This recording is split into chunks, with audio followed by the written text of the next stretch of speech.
अस्सलाम वालेकुम दोस्तों, उम्मीद आहे त अल्लाह जे करम सां तव्हां सभु ठीक हूंदा।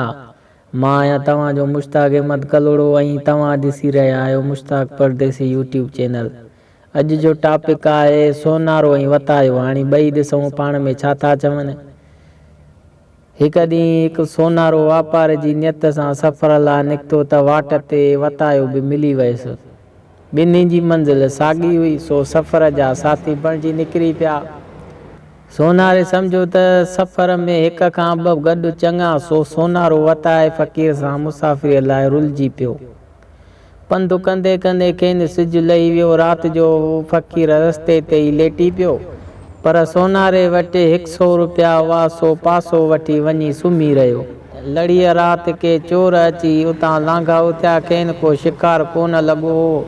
वेतर जो इन फ़क़ीर खे फ़क़ीराणे हाल में रस्ते ते सुतल ॾिठुनि त हिकु अमरा कावड़ मां थुॾो हणी चयसि, सुञा सुञा विच रस्ते ते सुता पिया। फ़क़ीर अखियूं मटे उथियो ऐं चवण लॻुसि, संभाले ॻाल्हाए, सुञा छो आहियूं?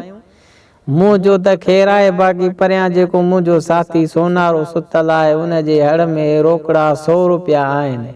उहो ॿुधी चोर सोनारे खे फिरी विया। सोनारे खां पैसा खसण लॻा त सोनारो बि जान छॾाइण लाइ चंबुरी पियो। तंहिं ते 2-3 थप बि खाधाई। नेठि चोर पैसा फुरे राही थिया। जॾहिं उहे हलिया विया त सोनारे वताए खे चयो, वाह यार वाह, तो चङो सफ़र जो साथ निभायो। हथ वठी मूंखे चोरनि खां फुराई।